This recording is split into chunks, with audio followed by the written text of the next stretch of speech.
तवानाई की बचत के लिए बनाया गया इदारा national energy efficiency and conservation authority corruption, उकरबा परवरी और बेज़ाब्तियों का गढ़ बन गया है और 2019 में तैनात होने वाले एमडी पर इख्तियारात के नाजायज़ और गलत इस्तेमाल का इल्ज़ाम भी लगा है। दस्तावेज़ात में इंकशाफ हुआ है कि एमडी ने कौमी खजाने से अपने दोस्तों और अजीज़ों को करोड़ों रुपए से भी नवाजा है। दस्तावेज़ात में मजीद क्या इंकशाफ सामने आए हैं, जानते हैं नुमाइंदा खसूसी इस्लामाबाद फ़हीम अख्तर से।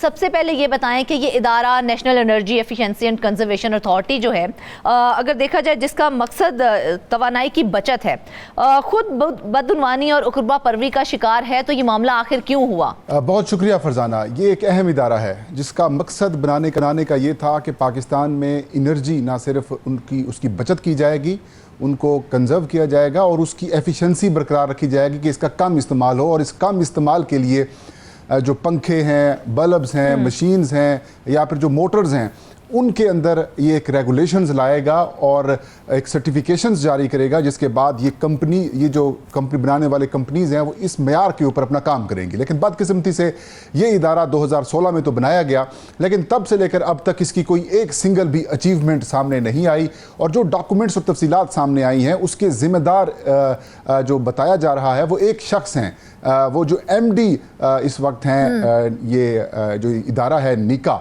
जिसका नाम जो है national energy efficiency and conservation authority है। इनको 2019 में उस वक्त जब पाकिस्तान तहरीक इंसाफ की हुकूमत थी तो वो यहाँ पर एमडी के तौर पर तैनात किया गया था और तब से लेकर अब तक उन्होंने इस इदारे के अंदर अपनी यूँ कह सकते हैं कि काबिलियत ना होने की वजह से इस इदारे को इतना कमज़ोर बना दिया है कि ये इदारा अपनी एक सिंगल अचीवमेंट भी हासिल नहीं कर सका।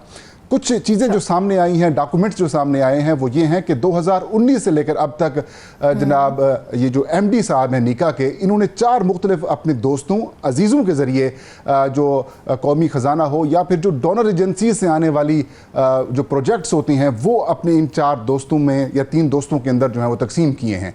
पहले एक कंपनी थी जेनिसिस, जो प्रूडेंस कंपनी, पहले ख़ुद जो एमडी नीका हैं ये उस कंपनी के पार्टनर थे और जब ये एमडी नीका बने तो रूल्स के मुताबिक ये MP1 स्केल की पोस्ट होती थी।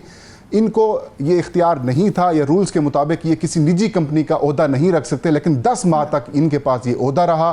फिर इस ओहदे को उन्होंने तब्दील किया, अपने किसी रिश्तेदार को एडजस्ट किया और जो इनका एड्रेस है वही उस ओहदे जो उनको नया पार्टनर बनाया गया, सेम एड्रेस भी उन्हीं का है। इनको फिर बतौर एमडी अपने इख्तियारात का इस्तेमाल करते हुए मुख्तलिफ डोनर एजेंसी से कंसल्टेंसीज भी लेके दी, करोड़ों रुपए की इदारे के मामलात भी दिए। फिर एक और कंपनी, उसमें भी अपने एक दोस्त को एडजस्ट किया, उस कंपनी का नाम IOR बिट था, वो एक वकील साहब के नाम के ऊपर थी। उस कंपनी को IT से मुतालिक जो काम थे, जो सर्टिफिकेशंस बनानी थी, जो लैब बनाकर ये चीज़ें आगे देनी थी, उसका ठेका दिया गया। फिर जब ये दोनों कंपनीज एक्सपोज होने लगी तो फिर एक तीसरी कंपनी लाई गई, उसमें भी फिर जो पहली कंपनी के पार्टनर थे उनको एडजस्ट किया गया, जेनिसिस कंपनी का नाम था, उसमें फिर उनको एडजस्ट किया जाने लगा। इसके साथ साथ जो फ्लोर्स बनाए गए, तज़ीन और आइश कराएगी नीका की बिल्डिंग की, 2022 में अपने ही एक अजीज़ को जो डॉक्यूमेंट्स बता रहे हैं कि उन्होंने 2 फ्लोर्स का ठेका दिया 12 करोड़ रुपए का कि इनकी तज़ीन और आइश होगी। फिर 2024 में मज़ीद 5 फ्लोर्स की तज़ीन और आइश होनी थी, उस वक्त ये ठेका दिया गया PWD को।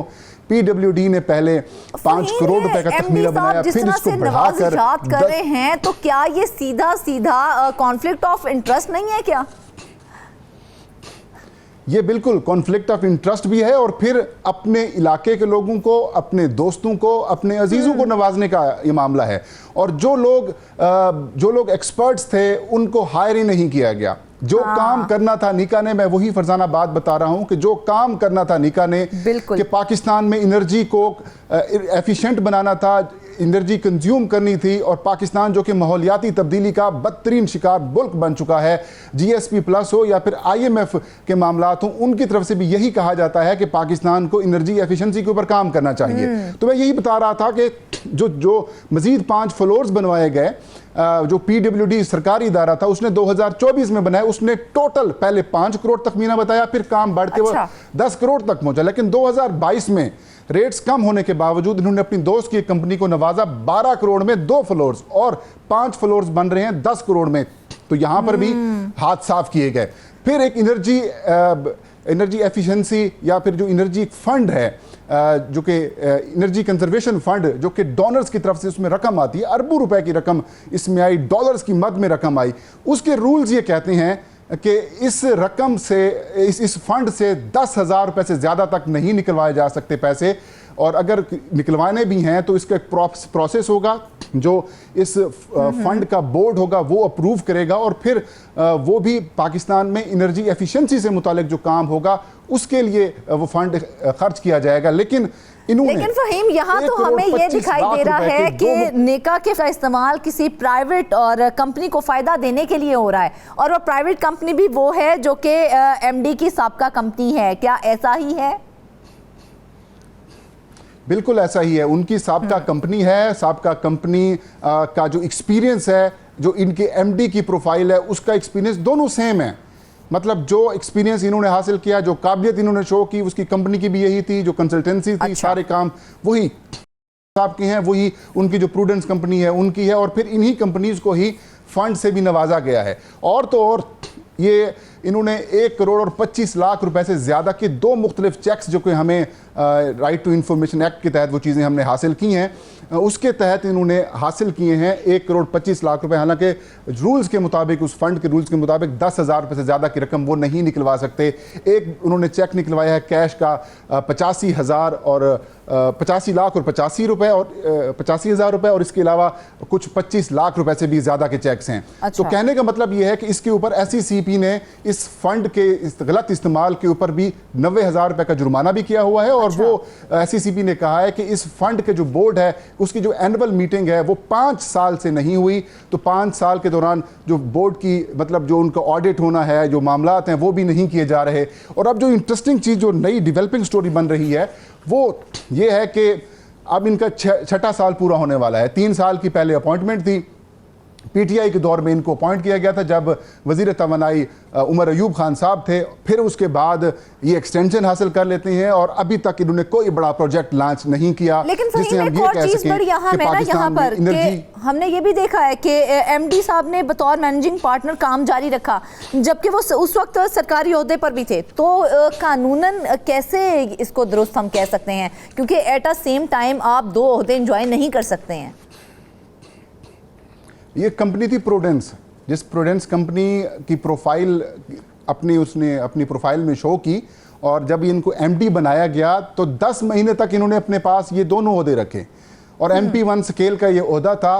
ये रूल्स के मुताबिक, कानून के मुताबिक निजी ओहदा नहीं रख सकते जब आप पब्लिक ऑफिस होल्डर हो चुके होते हैं। बिल्कुल ऐसे ही। तो ये मतलब इस 10 महीने तक ये शवाहिद हैं कि जो जब इनका पार्टनर तब्दील हुआ, जब इस्लामाबाद एडमिनिस्ट्रेशन में उन्होंने दरख्वास्त दी कि ये पार्टनर्स तब्दील हो रहे हैं, मैं ये ओहदा छोड़ रहा हूं, तो वो जाहिर शुदा है कि 10 महीने तक जो है वो अपना ओहदा रखा। लेकिन अगली कहानी की तरफ हम जाते हैं। वो कहानी है, अब से कुछ दिन बाद वजीर आजम शहबाज शरीफ ने एक प्रोग्राम लॉन्च करना है फरजाना। अच्छा। वो बड़ा इंटरेस्टिंग है। अच्छा। वो प्रोग्राम है फैन रिप्लेसमेंट प्रोग्राम। अच्छा। इसका मतलब ये कि पाकिस्तान में जो लोगों के पास पंखे हैं वो पंखे तब्दील किए जाएंगे और उनको इन्वर्टर फैंस के ऊपर मुंतकिल किया जाएगा, और अच्छा। वो बैंक्स के जरिए जो आप बिल जमा करवाते हैं वो फिर आपको किस्तों के ऊपर जो है वो देने पड़ेंगे, और लगभग 12% इसके ऊपर जो है वो प्रॉफिट होगा। 10% बैंक्स लेंगी, 2% की रिस्क गारंटी टाइप होगा। डायरेक्ट बैंक से परचेजिंग होगी उनकी। जी, वो बैंक से परचेजिंग होगी, और इंशाल्लाह इसकी मुकम्मल डिटेल हम अगले प्रोग्राम में इसको देंगे। लेकिन कहानी उसके अंदर क्या है, और वहां पर ये जो MD नीका है वो क्या कहानी डालना चाहते हैं, वो हम आपको ये बताना चाहते हैं। जी, बिल्कुल। तो उस प्रोग्राम, आप यूं कह सकती हैं कि ये पाकिस्तान की जो पंखा बनाने वाली इंडस्ट्री का हुजूम है ना, वो तकरीबन 500 से 600 अरब रुपए का है। अच्छा। तो अब फैन रिप्लेसमेंट प्रोग्राम शुरू किया जाना है, जिसके तहत लोगों से जो पुराने पंखे हैं जो कि 120 वाट्स तक हैं वो वापस लेकर ये 30 वाट्स वाले, जिसको इन्वर्टर फैंस भी कहते हैं, वो हमने उनको देने हैं। अब ये जो मनसूबा वजीर आजम ने चंद दिन तक लॉन्च करना है, ये मनसूबा बुनियादी तौर पर रूल्स के भी अगेंस्ट बना हुआ है, अच्छा, कानून के भी अगेंस्ट बना हुआ है, और इसकी बाज़ाब्ता अप्रूवल भी नहीं हुई।